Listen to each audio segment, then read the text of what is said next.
Hello students, we were discussing the rules of International Code of Botanical Nomenclature, that is ICBN. इसी के अंतर्गत आज हम लोग naming of hybrids, that is how the hybrid is named, इसको समझने की कोशिश करेंगे। पहले तो ये समझेंगे कि what is a hybrid. Actually, a hybrid is produced as a result of cross pollination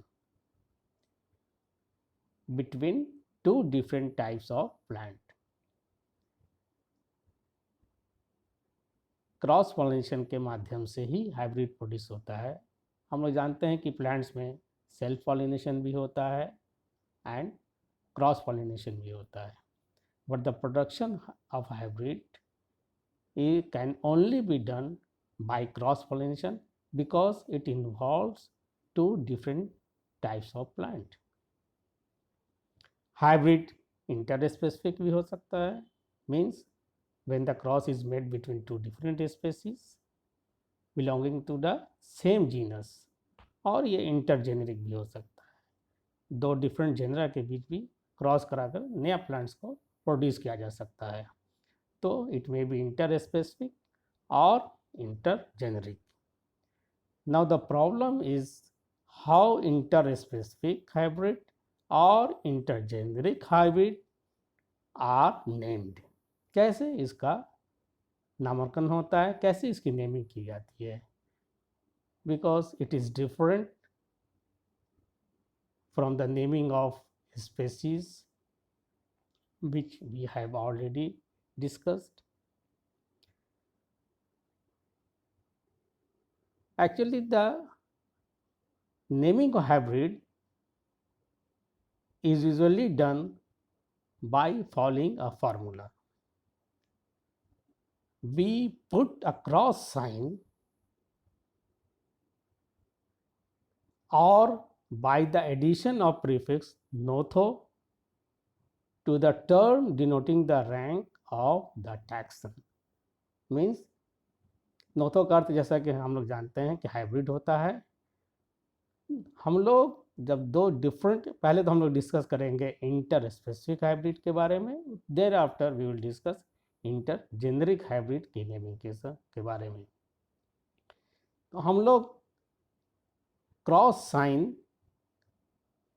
put up करते हैं when we name a hybrid, और that is interspecific hybrid.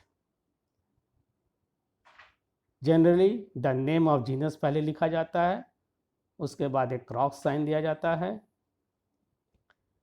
और this is cross sign. Thereafter हमको जो भी नाम देना है उस नए हाइब्रिड का, उसका नाम लिखते हैं। यहाँ पर कुछ एग्जाम्पल के माध्यम से इसे समझाया गया है। जैसे for example, a hybrid that is interspecific hybrid is produced and which is named as Ilex coheniana. यहाँ पर हम लोग देख सकते हैं Ilex coheniana, Ilex that is genus, उसके बाद क्रॉस साइन दिया जाता है, उसके बाद स्पेसिफिक का नाम या स्पेसिफिक एपिथेट जिसे हम लोग कहते हैं वो लिखा जाता है। ये कोई भी आप नया नाम दे सकते हैं। And it is crossed between Ilex equifolium and Ilex latifolia. इसके क्रॉस से एक नया प्लांट तैयार हुआ है जिसे कि हम लोग आइलेक्स कोहिनियाना के नाम से जानते हैं। And it is written like this, Ilex is the genus, genus का नाम हम लोग देते हैं। Thereafter we put a cross sign, उसके बाद स्पीशीज का नाम जो भी दे सकते हैं, देना चाहें आप दे सकते हैं। तो this indicates that this is a hybrid, that hybrid और इंटर स्पेसिफिक हाइब्रिड, दो स्पीशीज के बीच में क्रॉस पॉलिनेशन के द्वारा प्रोड्यूस्ड हाइब्रिड है ये। उसी तरह दूसरा एग्जाम्पल्स भी यहाँ पर दिया हुआ है, आप देख सकते हैं, इसे भी देख सकते हैं। यहाँ पर और एग्जाम्पल दिया हुआ है, सैलिक्स कार्पियोला, सैलिक्स कार्पियोला. It is crossed between Salix aureata and Salix carpria. दो डिफरेंट स्पीसीज के बीच में क्रॉस कराकर एक नया प्लांट्स को तैयार किया गया, उसका अलग नामांकन किया गया है. Usually the cross is put immediately before the specific epithet. Cross का साइन आप यहाँ देखिए जो दिया गया है वो स्पेसिफिक एपिथेट को के ठीक पहले दिया जाता है. हम लोग लोअर केस एक्स भी लिख सकते हैं, लेकिन दोनों में अंतर ये होता है कि जब लोअर केस एक्स लिखते हैं तो आप यह देखिए एक गैप दिया जाता है, तब उसके बाद स्पेसिफिक एपिथेट लिखा जाता है. This you can see it here. यहाँ पर जबकि यहाँ पर कोई गैप नहीं दिया गया है. अगर लोअर केस एक्स लिखते हैं तो हमें गैप देना चाहिए और तब उसका नाम लिखना चाहिए. अगर क्रॉस साइन देते हैं तो उसके बाद गैप नहीं देकर सीधे स्पेसिफिक एपिथेट को लिखा जाना चाहिए. This is the rules for the naming of species. और उस या फिर तो हम लोग अगर वैरायटीज़ है, हाँ वैरायटीज़ को भी हम नेमिंग करते हैं उसी तरह से. जैसे यहाँ पर एग्जांपल दिया हुआ वैरायटीज़ का, सैलिक्स प्यूबिस. उसके बाद हम नॉर्थ वार लिखते हैं. जैसे आपको बताया कि यहाँ पर हम लोग ने डिस्कस किया था कि नोथो स्पीसीज की नोथो भी इंडिकेट करते हैं for the naming of hybrid. तो जब वैरायटी का नाम लिखते हैं तो नॉर्थ वैरायटी लिखते हैं. इसका मतलब होता है कि एक नया वैरायटी प्रोड्यूस हुआ है, उसके बाद उसका जो भी नाम आप देते हैं उस नाम को उसके आगे लिखा जाता है, जैसे यहाँ पर लिखा गया है. तो इस तरह से हम वैरायटी का नाम भी दे सकते हैं. और इंटरस्पेसिफिक हाइब्रिड के द्वारा जो नया प्लांट्स प्रोड्यूस होता है उसको भी एक नया नाम देकर, अगर नया नाम दिया जाता है यूजुअली उसके ब्रैकेट में अगर नोन है तो उस प्लांट्स का, दोनों प्लांट्स का नाम भी दिया जाता है. और लेकिन नया नाम इंडिकेट करता है, जो भी नया नाम देते हैं क्रॉस साइन या फार्मूला के अंतर्गत, ये बताता है कि दिस इज अ हाइब्रिड. अब हम लोग समझेंगे इंटरजेनरिक हाइब्रिड या नोटोजीनस को कैसे नामकरण किया जाता है. It is a condensed formula. इसको कंडेंस्ड फार्मूला के अंतर्गत हम लोग नेमिंग करते हैं. उसमें क्या किया जाता है, इट इज़ फर्स्ट पार्ट और होल ऑफ वन जीनस लिखा जाता है और लास्ट पार्ट और होल पूरा ऑफ अनदर पेरेंट और जीनस को लिखा जाता है. लेकिन but not the whole of both. लेकिन कभी भी दोनों के पूरे नाम को नहीं लिखा जाता है. कभी हम लोग अगर लिखना तो एक पार्ट के पूरा नाम लिखते हैं और दूसरे को कंडेंस फॉर्म में लिखते हैं, लेकिन दोनों का होल पार्ट नहीं लिखा, क्योंकि ये काफ़ी लंबा हो जाएगा. इसलिए इसके लिए इसको चेक करने के लिए किसी एक का होल पार्ट भी आप लिख सकते हैं और दूसरे का कंडेंस पार्ट आपको लिखना चाहिए. यही इसका रूल्स है. और इस केस में हम लोग थोड़ा डिफरेंस होता है. In such a case cross sign is placed before the name of the hybrid. Hybrid के पहले क्रॉस साइन देते हैं हम लोग. देखेंगे यहाँ पर एग्जाम्पल के माध्यम से हम लोग इसको देखेंगे. जैसे यहाँ पर एक एग्जाम्पल दिया हुआ है ट्राइटिकम एंड सीवेट. ये प्रोड्यूस किया गया है एक नया प्लांट्स जो दो डिफरेंट जेनरा के बीच में क्रॉस कराकर प्रोड्यूस किया गया. उसका नया नाम जो दिया गया है, this is the new name. Cross sign यहाँ पर पुटअप किया गया, तब उसका एक नया नाम दिया गया है. आप देख सकते हैं कि इसका एक फर्स्ट पार्ट लिया गया है एंड इसका होल पार्ट लिया गया ट्राइटिको. ट्राइटिकम की जगह ट्राइटिको लिया गया है एंड सिकेले की जगह उसका पूरा नाम लिया गया, होल नाम लिखा गया. एंड इस तरह से एक नया हाइब्रिड ट्राइटिको सिकेले दिया गया है. And in this case cross sign is put before the name of new hybrid और इंटरजेनरिक हाइब्रिड. उसी तरह से दूसरा एग्जाम्पल भी यहाँ पर दिया हुआ है, आप देख सकते हैं. Sorbopyrus, it is cross between Sorbus and Pyrus. तो सॉर्बो फर्स्ट पार्ट लिया गया एंड पायरस होल नाम लिया कर एक नया हाइब्रिड को नामिंग हुई. उसी तरह उसके बाद भी एक नया एग्जाम्पल दिया हुआ है पायरोनिया. पायरस एंड साइडोनिया के बीच में क्रॉस कराकर एक नया प्लांट्स तैयार किया गया, और उसी तरह से पायरो लिया गया, फर्स्ट पार्ट इसका ले लिया गया, और ओनिया लिया गया, सेकंड पार्ट इसका लिया गया।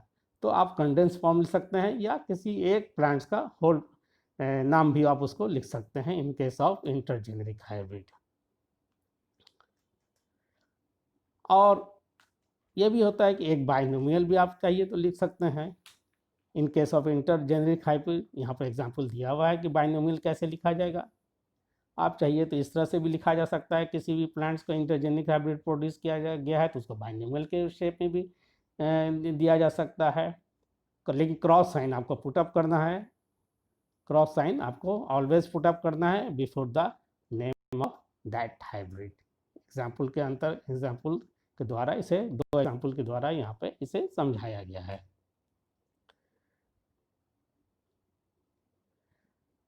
समटाइम्स ये होता है कि दो से अधिक अगर पेरेंट है तो बहुत बड़ा नाम हो जाएगा। तो उस केस में रूल्स नेमिंग ऑफ हाइब्रिड ये कहता है कि the nothogeneric name of an intergeneric hybrid involving 4 or more genera are formed from the name of a person with suffix ARA। इस तरह से उसको नेमिंग की लिखा गया। हम चारों, अगर 4 डिफरेंट टाइप के जेंडर को हम लेकर क्रॉस कराते हैं तो ये पॉसिबल नहीं है कि सभी 4 जेंडर का नाम लिखा जाए, या लिखना नहीं चाहे। रूल्स कहता है कि इन दैट केस आप ARA लिखकर उसका काम चला सकते हैं। जैसे यहाँ पर आप देख सकते हैं कि दिस 4 जेंडर के बीच में क्रॉस कराकर एक नया प्लांट तैयार किया गया जिसका कि नाम दिया गया पोर्टिनारा, जिसका कि नाम दिया गया पोर्टिनारा। ARA लास्ट में लिखा गया और पोर्टिनारा। अब ये पोर्टिनारा या आप इस नाम को कहीं से भी ले सकते हैं, कलेक्टर भी हो सकता है, कोई टैक्सोनॉमिस्ट भी हो सकता है। ये नाम आपको, ये आपकी लिबर्टी पर है कि इसको क्या नाम दिया जाए। ये आपको भी नाम दे सकते हैं, लेकिन you have to put a cross marks and you have to give suffix ARA in the name of a hybrid which is produced or which involves 4 or more genera। उसी तरह अगर 3 जेनरा है, ट्राइजेनिक हाइब्रिड है, तो उसी तरह से इसका भी नामकरण होता है, ARA सफिक्स डालकर इसका भी नामकरण होता है। यहाँ पर एग्जाम्पल के द्वारा इसे दिखाया गया है, इसको भी यहाँ पर भी इसको एग्जाम्पल के द्वारा दिखाया गया है।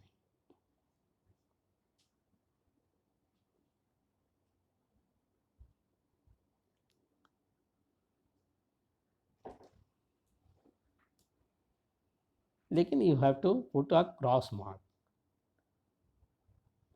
और इसका एक तरीका यहाँ पर भी दिया हुआ है, अगर नेम ऑफ द हाइब्रिड अगर 3 जनरा है तो उसको कंडेंस फार्मूला के रूप में भी लिख सकते हैं और ARA के रूप में भी लिखा जा सकता है। कंडेंस फार्मूला को यहाँ पर दिखाया गया है, जैसा ये कंडेंस फार्मूला के तहत दिखाया गया है। सभी का नाम थोड़ा कुछ पार्ट लेकर उसको एक नया नाम दिया गया है।